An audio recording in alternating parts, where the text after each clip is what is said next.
राष्ट्रपति के चुनाव की अधिसूचना जारी हुई थी और उसी समय ये अधिकृत किया गया था पार्टी की ओर से कि हमारे वरिष्ठ नेता भारत के रक्षा मंत्री श्री राजनाथ सिंह जी और मैं पार्टी के अध्यक्ष के रूप में विभिन्न घटक दलों से और हमारे जो यूपीए के पार्टियां हैं उनके नेता उनके साथ हम बातचीत करें और बातचीत करके राष्ट्रपति के चुनाव के लिए सर्वसम्मति बनाते हुए हम आगे बढ़ें। हमारे आदरणीय राजनाथ जी ने यूपीए के घटक दलों के नेताओं के साथ बातचीत की, कुछ के साथ उन्होंने बातचीत की, कुछ के साथ हमने बातचीत की। बातचीत का दौर चलता रहा, लेकिन कोई सर्वसम्मति पर आने की बात हो नहीं पाई और नामों की चर्चा के बारे में भी कोई सर्वसम्मति नहीं हो पाई।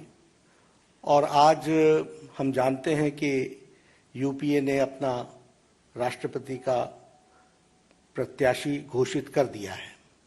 इसलिए आज की बैठक में हम सब लोग जो संसदीय बोर्ड के सदस्य थे, सब इस मत के आए कि भारतीय जनता पार्टी एनडीए अपने सभी घटक दलों के साथ बातचीत करते हुए हम राष्ट्रपति चुनाव के में अपना प्रत्याशी घोषित करें, क्योंकि यूपीए ने घोषित कर दिया। हम चाहते थे कि सर्वसम्मति से कैंडिडेट आए, क्योंकि राष्ट्रपति का चुनाव सर्वसम्मति से होता है तो अच्छा रहता है।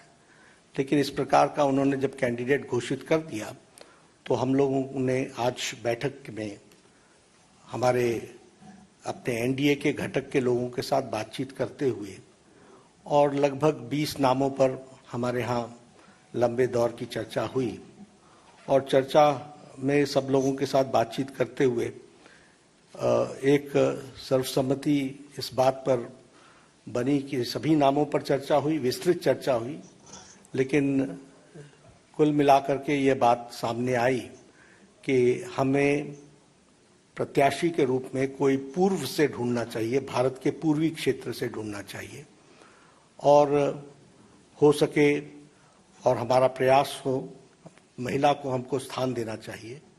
और आज तक कोई आदिवासी ट्राइबल प्रत्याशी राष्ट्रपति के रूप में नहीं आया है, इसलिए हमें ट्राइबल पर और पहली बार कोई ट्राइबल को भारतीय एनडीए की तरफ से हम कैंडिडेट बना सकेंगे, ऐसा संसदीय बोर्ड पार्लियामेंट्री बोर्ड का मत था। और इसलिए श्रीमती द्रौपदी मुर्मू इनको राष्ट्रपति का प्रत्याशी घोषित किया गया है एनडीए की तरफ से।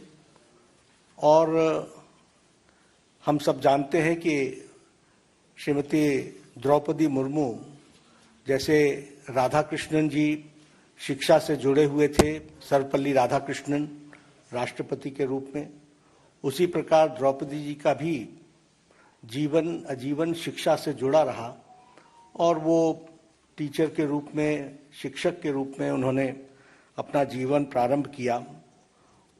बाद में वो काउंसलर भी बनी और वाइस चेयरपर्सन रायरंगपुर की बनी और उसके बाद उन्होंने एक लंबा अरसा विधायक के रूप में देखा और विधायक के रूप में वो मंत्री बनने का भी उनको सौभाग्य मिला। उन्होंने सरकार में मंत्री के रूप में भी गवर्नमेंट ऑफ उड़ीसा में transport, commerce, animal husbandry ministry और फिशरीज मिनिस्ट्री को भी उन्होंने संभाला। और सबसे अच्छी बात यह भी रही कि उन्होंने Neelkanth award for best MLA 2007 का वह भी उन्होंने अर्जित किया, उनको मिला। और बाद में वो 2015 से लेकर 2021 तक झारखंड स्टेट की गवर्नर रहीं।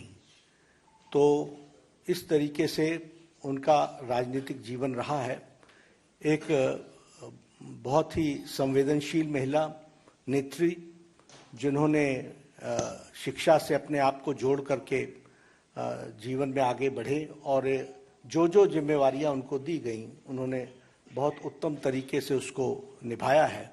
इसलिए एनडीए ने और एनडीए के सभी घटक दलों के साथ बातचीत होते हुए आज संसदीय बोर्ड ने श्रीमती द्रौपदी मुर्मू को अपना राष्ट्रपति के कैंडिडेट के रूप में घोषित किया है।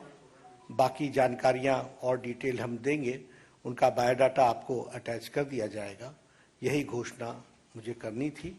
तो ये भी सब डिटेल्स वर्कआउट होगा, हम लोग उसके दृष्टि से चर्चा करेंगे, लेकिन घोषणा हुई है। यह मैं बहुत बहुत धन्यवाद।